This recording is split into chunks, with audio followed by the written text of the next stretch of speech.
Cette saison, c'est un film. À chaque Grand Prix, c'est la même chose. On a toujours des surprises. Et qu'est-ce qu'on adore ça. Salut tout le monde, j'espère que vous allez bien, j'espère que vous êtes en forme. Aujourd'hui on se retrouve pour le débriefing du Grand Prix d'Italie 2024. Pour ceux qui ne connaissent pas, les débriefs sur la chaîne, c'est très simple.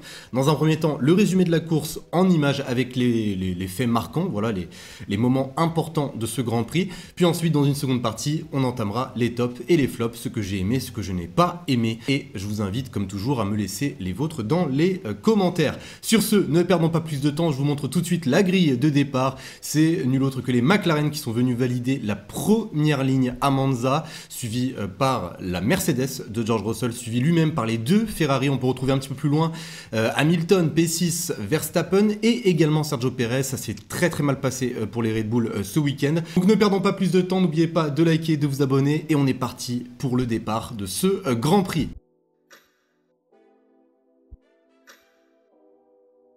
Alors on est parti à Monza pour les 53 tours de course aujourd'hui. Oscar Piastri prend la tête de la course dès le premier tour malgré un bon départ de Lando Norris qui pour une fois ne s'était pas foiré sur son départ. Et bien après une bataille très musclée entre les deux coéquipiers, Oscar Piastri va venir prendre la tête de ce Grand Prix. Il a été suivi par Charles Leclerc qui en a profité également pour prendre la deuxième place à Lando Norris. Un petit peu à l'arrière, ça se passe pas super bien, notamment pour Nico Hülkenberg et Yuki Tsunoda, un petit contact au premier virage.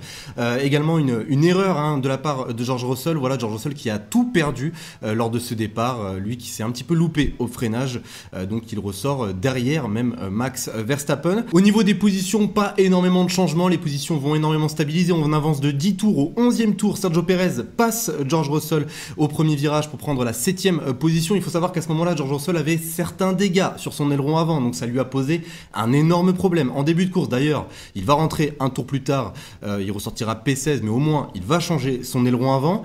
Au 15e tour, et bien là, on arrive sur les premiers arrêts au stand. Lando Norris va rentrer au stand pour chausser les hards. Au 16e tour, Charles Leclerc va rentrer au stand également, juste après Norris, mais malheureusement, eh bien, la stratégie Ferrari à ce moment-là ne sera pas la meilleure puisqu'il va directement se prendre l'undercut sur la McLaren de Lando.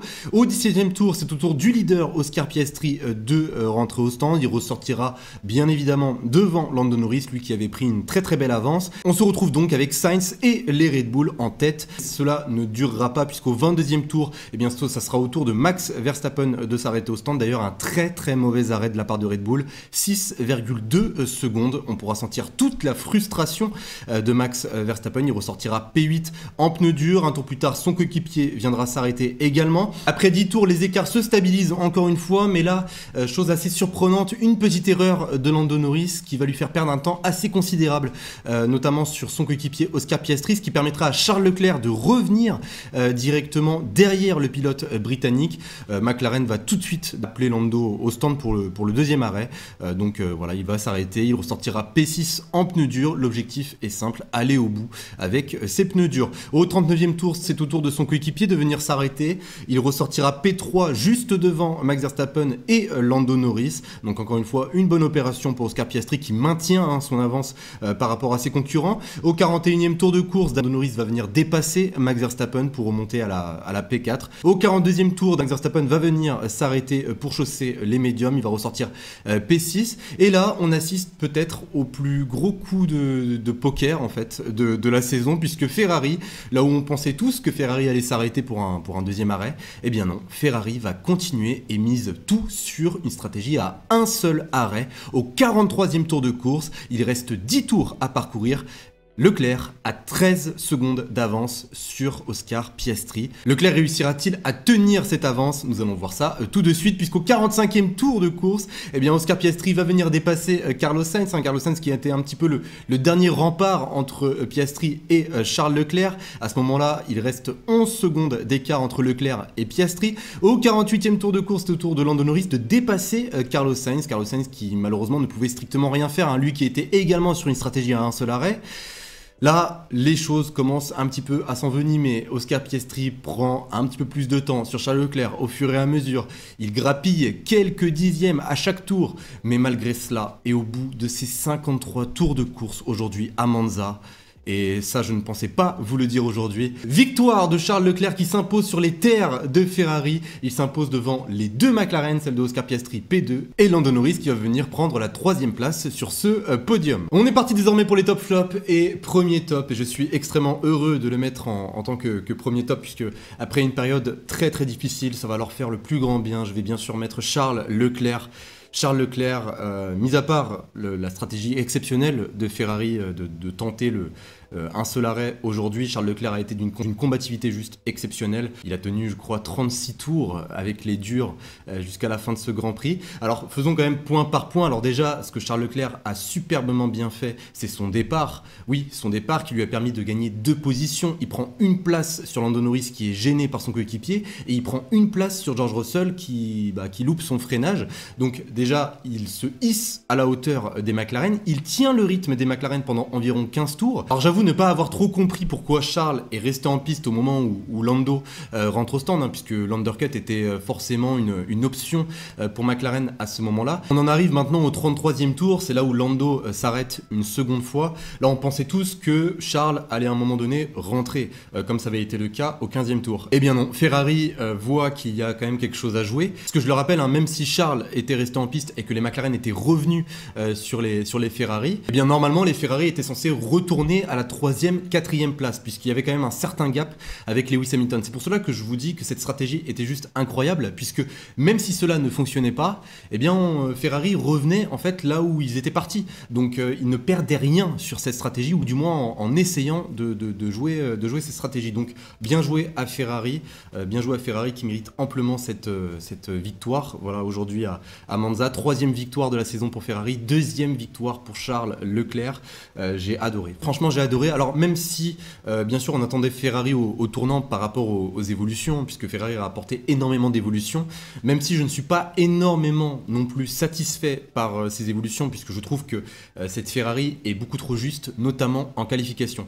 Eh bien, j'ai quand même été rassuré par rapport au rythme de course de cette SF24. On sent qu'il y a eu une amélioration, notamment dans la gestion des pneus. Je rappelle que Charles Leclerc, aujourd'hui, c'est 36 tours quand même sur les hards, ce qui n'était pas chose facile. Et dans le dernier relais, il n'a pas non plus perdu trop de temps face à Oscar Piastri. Donc bien joué à Ferrari et c'est extrêmement encourageant pour la suite de la saison. Je ne sais pas s'ils seront capables de tenir cette cadence, puisque je vois encore quelques lacunes, notamment dans les virages lents.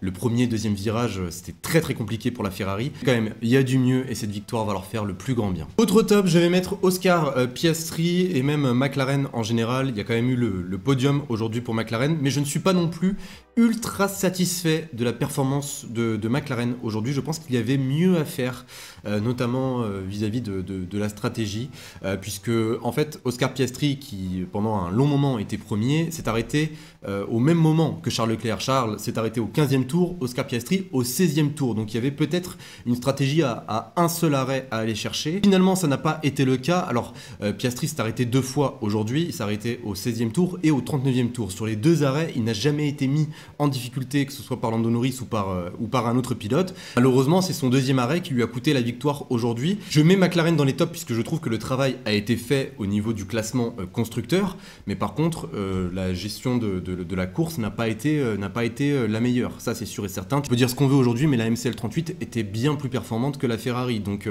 à un moment donné, tu as 2 voitures qui partent en première ligne, tu te dois d'aller chercher la victoire. Là où je les mets dans les tops, c'est parce qu'ils prennent encore une fois de bons points face à Red Bull, et Lando prend également de bons points face à Max Verstappen. D'ailleurs, parlons de Lando Norris. Alors Lando Norris, il y a un vrai débat, je trouve, là, qui est en train de se poser chez McLaren, un vrai débat concernant le classement pilote. Est-ce que McLaren a vraiment envie d'aider Lando Norris à aller chercher le classement pilote?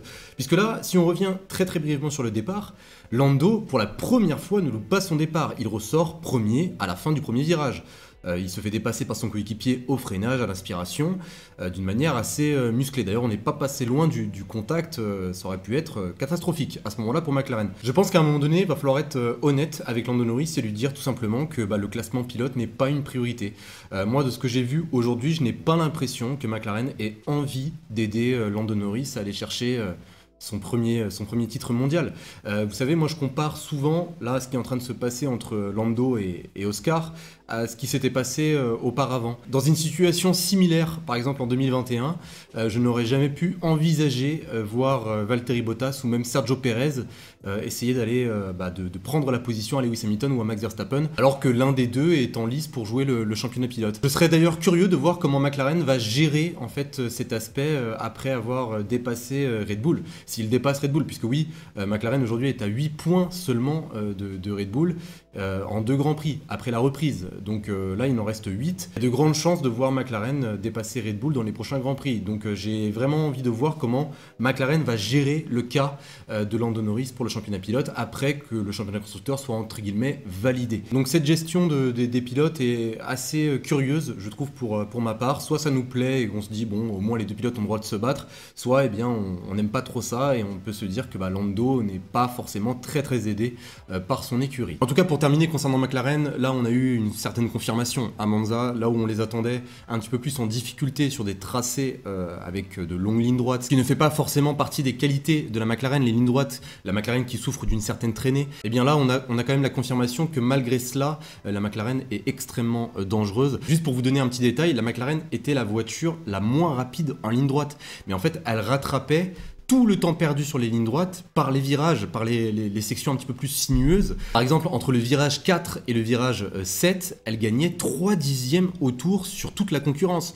Juste pour vous dire à quel point elle a une adhérence, cette monoplace. Donc cela prouve encore une fois la force de cette écurie qui, même si elle a une certaine faiblesse, arrive à largement compenser cette faiblesse par une incroyable qualité dans l'appui naturel de cette monoplace. Donc voilà, concernant McLaren. Autre top, je vais mettre les Williams, que ce soit Alexander Albon qui ramène 2 points pour l'écurie britannique, il termine cette course à la 9e position, et également son coéquipier pour sa grande première en Formule 1, Franco Colapinto. Alors j'ai longuement analysé les temps, et d'ailleurs chose assez surprenante, la McLaren la plus rapide lors de ce Grand Prix était celle du jeune pilote argentin, ce qui est assez rare, hein, ce qu'on a rarement vu, et d'ailleurs également c'est le plus petit écart entre les 2 pilotes Williams depuis ce début de saison, 14 secondes entre les 2 pilotes. Alors je mets Alexander Albon bien sûr pour son excellent résultat, P9, il a été énormément secoué, hein, il y avait un train DRS derrière lui, il a été mis sous pression pendant tout le Grand Prix, il a fait les dépassements quand il fallait, et je mets également Franco Colapinto. Alors même s'il n'y a pas de points à la clé, quand même c'est 6 positions de repris aujourd'hui, et pour une première, eh bien je trouve que c'est plutôt très bien. Et le dernier top, et là j'ai longuement hésité puisqu'il y a quand même un point à la clé aujourd'hui, mais il y a eu une petite news à la fin de ce Grand Prix. Je vais mettre Kevin Magnussen dans les tops, puisqu'il rapporte 1 point pour As, mais on a appris, puisque oui, Kevin Magnussen a eu un accrochage avec Pierre Gasly, il s'est pris 10 secondes de pénalité, et bien nous avons appris après la fin de ce Grand Prix qu'il a reçu 2 points supplémentaires sur sa super licence, 2 points de pénalité sur sa super licence, ce qui équivaut à 12 points, et donc Kevin Magnussen ne sera pas à Bakou, il ne participera pas au Grand Prix d'Azerbaïdjan dans 2 semaines. Donc le pilote danois sera suspendu, ce qui nous donnera l'occasion sans doute de revoir Oliver Biermann sur la grille. Un cas de figure extrêmement rare, je le mets dans les tops quand même pour sa course, il a fait les dépassements au bon moment, notamment son dépassement sur Alexander Albon au 35e tour qui lui permet de revenir dans le top 10. Mais bon, triste nouvelle quand même pour Kevin Magnussen. Donc on est parti désormais pour les flops. Alors en tant que premier flop et deuxième flop même, je vais mettre 2 écuries. Commençons tout d'abord par Mercedes. Avant la trêve estivale, on était sur 3 victoires en 4 Grands Prix. Après la trêve estivale, on est sur 2 Grands Prix pratiquement dans l'anonymat. Je reviens sur la course de George Russell et également sur celle de Lewis Hamilton. Alors, il n'y a pas énormément de choses à dire. George Russell, il loupe totalement son départ, donc il perd énormément de positions. Il casse donc son aileron avant, donc il s'arrête au 11e tour pour les hards. Il se fera d'ailleurs dépasser par la Red Bull de Sergio Perez. Bon, pas de souci à ce niveau-là, hein, puisque à chaque fois que George Russell est rentré en stand, il est ressorti et il a dépassé Sergio Perez pour reprendre sa position. En fin de Grand Prix, il sera encore une fois un petit peu juste pour aller chercher Max Verstappen qui à ce moment-là était en médium. Il sera un petit peu juste, il termine à 2 secondes de Max Verstappen. Et au niveau de Lewis Hamilton, bon, c'était à peu près la même stratégie, sauf que lui, il était tout simplement dans un no man's land. il y avait personne autour de lui, on l'a pratiquement pas vu lors de ce Grand Prix. Je pense que Mercedes aujourd'hui a été touché par la dégradation, du moins l'usure, là où ce n'a pas été le cas, par exemple pour Ferrari. Mercedes a eu énormément de mal à garder les pneus dans la bonne fenêtre de température et ça leur a posé un énorme problème, ce qui explique peut-être leur mauvaise performance. Où je les mets dans les flops, c'est bien sûr par rapport au classement constructeur. Mercedes aujourd'hui a perdu de très gros points sur Ferrari pour la 3e position. Autre flop, Red Bull, waouh, je suis là, par contre là c'est une claque ce qui vient de se passer. Là où j'attendais Red Bull un petit peu mieux, sur une piste où on retrouve un petit peu plus de ligne droite, on sait que l'une des forces de la Red Bull c'est sa vitesse de pointe. Ça n'a pas du tout été le cas, même si Red Bull gagnait un certain temps dans les lignes droites, elle en perdait énormément dans les virages. Cette RB20 est catastrophique en termes d'équilibre. Il y a juste à regarder en fait la caméra embarquée de Max Verstappen, le nombre de corrections qu'il est obligé de faire pour ne pas trop être touché par le sous-virage. C'est catastrophique, il faut changer quelque chose sur cette RB20. Ils ne peuvent pas laisser cette Red Bull dans cet état jusqu'à la fin de cette saison. Là, il faut faire quelque chose. Donc Red Bull à la fin de ce Grand Prix, c'est 6e pour Max Verstappen, 8e pour Sergio Perez. Si je reviens un petit peu sur leur Grand Prix, bon, les deux Red Bull déjà partaient sur une stratégie totalement différente par rapport aux leaders. Là où on pouvait voir tous les autres pilotes partir en pneu médium, non, les Red Bull, ça part en pneu dur. J'ai trouvé d'ailleurs que le relais en pneu dur de Max Verstappen était très bon. Max Verstappen d'ailleurs va venir s'arrêter au 22e tour. Autre coup dur pour Max Verstappen, c'est l'arrêt. L'arrêt 6,2 secondes. C'est rare de voir Red Bull se louper sur un arrêt au stand, mais le pilote néerlandais va perdre un temps assez considérable et en plus il repart en dur, donc stratégie à 2 arrêts obligatoires pour au moins chausser les médiums avant la fin de ce Grand Prix. Aux alentours du 42e tour, juste après s'être fait dépasser par Lando Norris, il va s'arrêter pour chausser les pneus médiums. Il ressortira P6 et il va tenir sa 6e position jusqu'à la fin de ce Grand Prix. Stratégie à peu près similaire pour Sergio Perez, sauf que Sergio Perez lui va s'arrêter un petit peu avant, au 36e tour pour mettre les médiums en fin de Grand Prix. Il se fera d'ailleurs dépasser par George Russell. Et voilà, il n'y a rien qui va sur un tracé où on les attendait un petit peu plus performants. Là, on a l'impression que c'est la 4e force du plateau, véritablement. On a l'impression que c'est la 4e force du plateau. Que se passe-t-il chez Red Bull? En termes de performance, ça ne va pas. Les arrêts au stand, ça ne va pas non plus. La stratégie, on a connu des stratégies bien meilleures de la part de Red Bull par le passé. Là, on tente quelque chose avec les pneus hard, cela ne fonctionne pas. Donc oui, il va falloir trouver des solutions. Je me répète chaque semaine, mais la solution passe par les évolutions. Et là, Red Bull n'aura pas le droit de se tromper à l'avenir. Déjà que ça commence à être plié pour le championnat constructeur, alors qu'on n'est qu'au 2e Grand Prix après la trêve estivale. Là, pour le championnat pilote, ça commence à devenir de plus en plus difficile. Là où la semaine dernière à Zandvoort, on voit Max Verstappen sur le podium et on se dit tous, bon, il y a peut-être moyen qu'il puisse tenir cette avance jusqu'à la fin de ce Grand Prix. Là aujourd'hui il termine 6e quand même, 6e, et si cela venait à se reproduire, et je pense que cela va se reproduire parce que là on va passer par des grands prix tels que Singapour, des grands prix que Red Bull n'affectionne pas énormément, je pense que la tâche va être un petit peu plus difficile que prévu pour Max Verstappen. Donc on verra bien ce qu'il se passera lors des prochains grands prix, mais en tout cas il y a quelque chose de assez sûr aujourd'hui. Red Bull n'est vraiment plus à l'abri face à McLaren, et Max Verstappen commence à être de plus en plus en danger pour le championnat pilote. On continue donc avec quelques flops très rapides. Déjà je vais mettre Nico Hülkenberg pour avoir totalement détruit la course de Yuki Tsunoda. D'ailleurs il se prendra 10 secondes de pénalité lors de ce Grand Prix. Je vais également mettre Daniel Ricciardo.